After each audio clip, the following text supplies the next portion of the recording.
Yeah, against this right back, Charlie, definitely.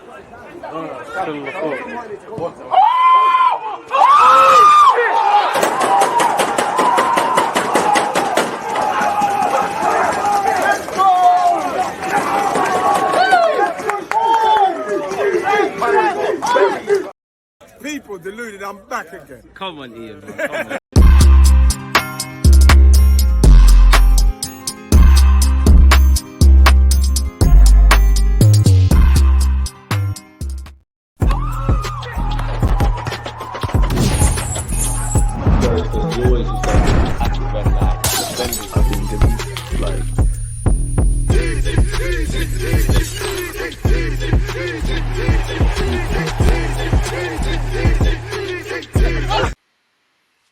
People deluded, I'm back again as usual. Good morning, good afternoon, good evening, in some cases good night. I hope everyone's well and safe. I hope everyone's blessed. Do me a favor, if you haven't, hit the like button, subscribe, get the creative juices flowing, and let me know your thoughts across everything we discussed. Now, allegedly Partey's back in training. We're looking at signing Ollie Watkins. David Ornstein has spoken about Kylian Mbappé. We all know is going Real Madrid, but we could talk about these things regardless. And who knows? And again, as I just said, in terms of commenting, yeah, would you not bring back in Lokonga? Would you reinvite, give Lokonga, I guess, a revival? Could he get a place in Arsenal's midfield next season? I only say that because if you think about it, people, in fact, the first thing I would say is I do think us Arsenal fans, myself included, it's like being in a relationship or a toxic relationship, or you've split up with your girlfriend or boyfriend or whatever you lot have, all-inclusive platform. Smash the like button on that note.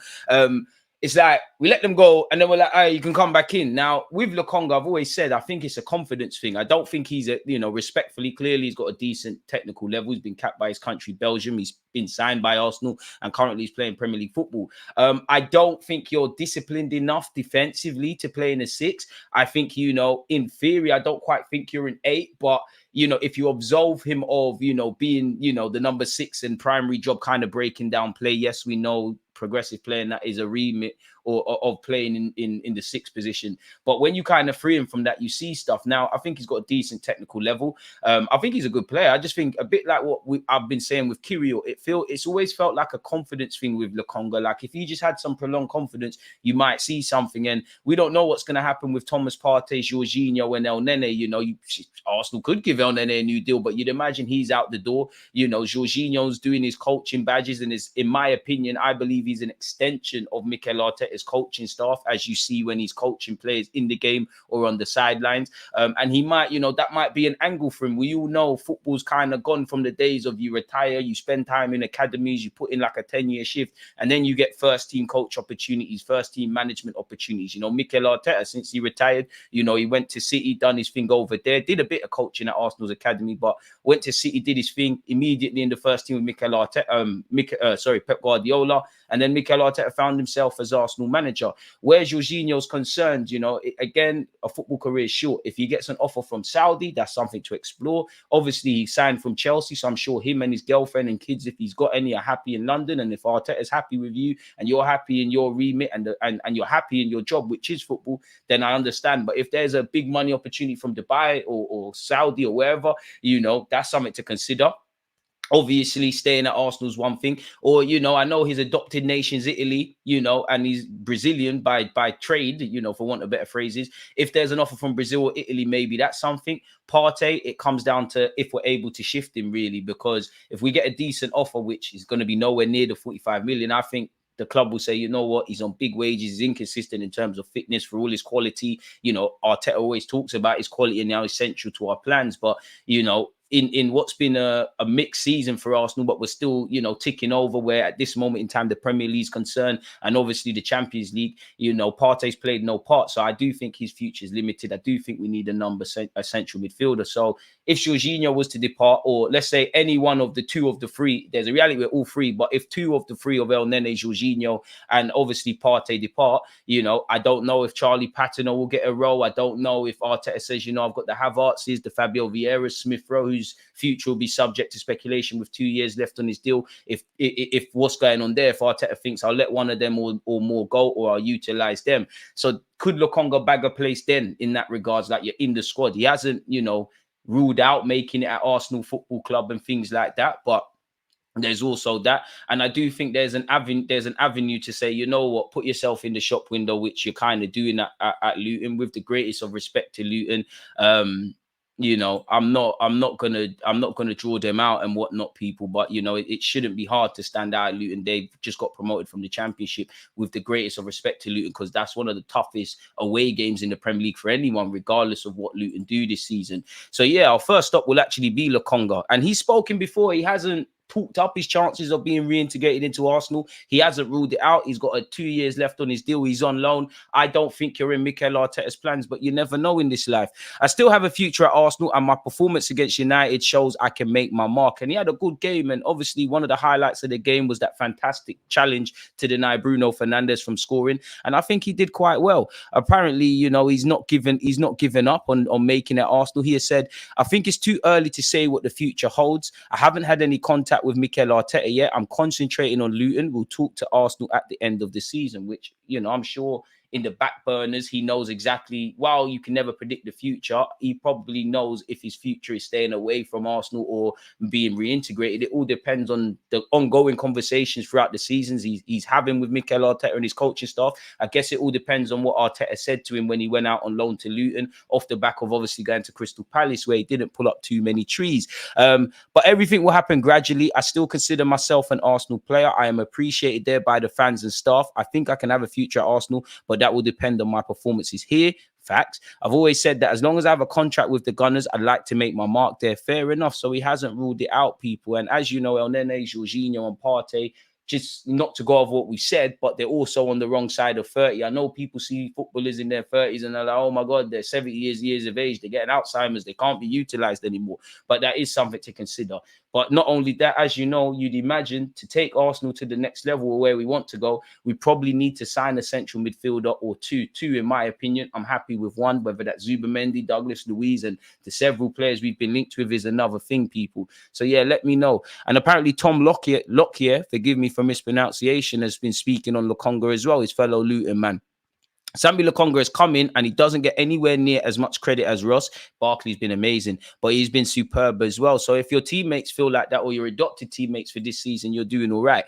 Moving along, people, where Ollie Watkins is concerned, we've heard our links to him before. You know, I don't know really and truly, because you know, we've been linked with Lautaro Martinez, Ivan Toney, Ollie Watkins, obviously, Vlahovic, Osimhen, Zirkzee, you know, Sesko, Ivan Ferguson, the list goes on. I like Ollie Watkins, and I do wonder, is he a better fit for Arsenal Football Club than Ivan Toney? I believe Ivan Toney is more attainable in that he's got 18 months left on his deal, 12 months in the summer. He's clearly angling for a move away. He's got new agents, anyone that gives him a platform to speak. Ivan Toney is not shy about his ambitions to play for a club challenging for honours and things like that. Thomas Frank recently come out and said, listen, he's probably going to go in the summer. Obviously, they held on to him in January, but who would probably be better? I like Ivan Toney. I like half the strike. I like all the strikers. I've said their names, people. I think they could all bring something to the table at Arsenal Football Club.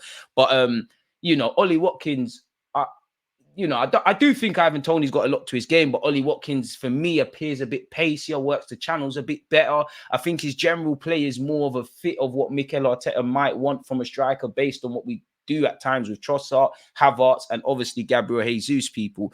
Obviously, Aston Villa are trying to, you know, push on into Europe. They've got some good players. They've got good manager in Unai Emery. They're trying to, you know, hold on to their players. And Ollie Watkins will cost a lot of money, so I don't know if there'll be value. But for what it's worth, Arsenal eyeing a move for Aston Villa forward Ollie Watkins as the club look to sign a striker in the summer. He's been in superb form this season to fire Aston Villa's push for Champions League qualification. He has 13 goals and 10 assists in the Premier League, which is crazy. And at 28 years of age, he's in his prime, really, really and truly. Arsenal are reportedly considering an approach for Watkins as Mikel Arteta pursues a reliable source of goals. Gabby Jesus and Eddie Nketiah have managed just 9 league goals between them this season, and Watkins' ability to score and create has impressed the North Londoners. So we'll have to see. And he is an Arsenal fan, or once was, because now he's a professional footballer. He has said once upon a time, that's the dream to play for Arsenal one day, but you know it's a long shot. I'm an Arsenal fan, so Thierry Henry was my idol. He's unbelievable to watch. He was the idol growing up, really. So there you have it. For what it's worth, Aston Villa are set to demand 100 million euros, which equates to 85.6 million pounds. Make of that what you will, people. Apparently, West Ham have joined Arsenal and Liverpool in the race to sign underappreciated Barcelona star. Now, Raphinha is someone that's been linked with a move away from Barcelona as they try to rebuild, and it seems like a long shot, but I guess get closer to Real Madrid, who not only look more aligned as a club doing the right things, but they're littered with stars, and they're probably going to add Kylian Mbappé and a couple others to the mix. We was previously linked with Raphinha. It hasn't worked out for him at Barcelona. He looked very good at Leeds. I don't know if you would describe Raphinha personally, and again, comment, let me know your thoughts. I don't know if you would describe Raphinha as explosive, but I kind of would, based on what I saw at Leeds. And I think where you look at our ultimately failed pursuits of Pedro Neto, Mudryk, and obviously Raphinha in question, which, you know, again, we'll never know how far or close we was to getting these players, even though Deco is former agent. I know he's changed into a new role at Barca, said that we tried to get him.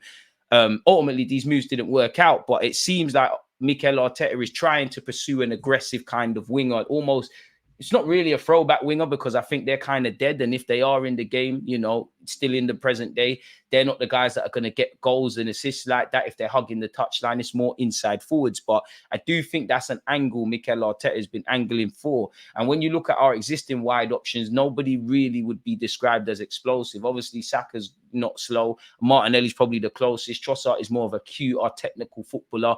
You know, another winger, not only in terms of rotation and all of that jazz, will just give us a new bow to our arrow and make us even more unpredictable. Hasn't worked out for Raphinha, people. He has started just 8 Spanish top flight matches so far this campaign, and he's been dislodged by the young Lamine Yamal on the right wing. And a couple of times for Barca, I saw Raphinha on the left, and he looked quite poor, really and truly. It just hasn't worked out for the man. Arsenal, Liverpool, and Chelsea have all been linked with him over the past year, while Football Transfers understands that Tottenham Hotspur have previously held interest in the Brazilian too. Allegedly, West Ham have now joined the race for his signature, according to Mundo Deportivo. So if it hasn't worked out for him at Barcelona and he's got interest from the Premier League, well, let's have it right. The Premier League are eating while the rest of the other leagues are starving financially.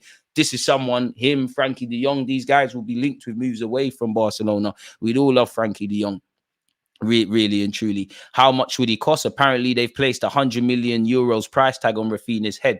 That's a bit of a myth. You know, you're not going to get that. Anything can happen, really and truly, you know, but based on what he's shown in the Barcelona shirt after stepping up from Leeds, he looked at Leeds like a big fish in a small pond. Now he looks out of sorts and out of place and things like that at Barcelona. So I don't think they'll get that. They'll have to probably buy an L. But if you could get him back to that Leeds form, it'd be lit. We have been linked with Joshua Zirkzee, people who has 9 goals and 4 assists. Apparently, Romano has revealed that we have a great relationship with his agent, people. Apparently, there's a 40 to 50 million euros price tag on the former Bayern Munich and current Bologna striker's head.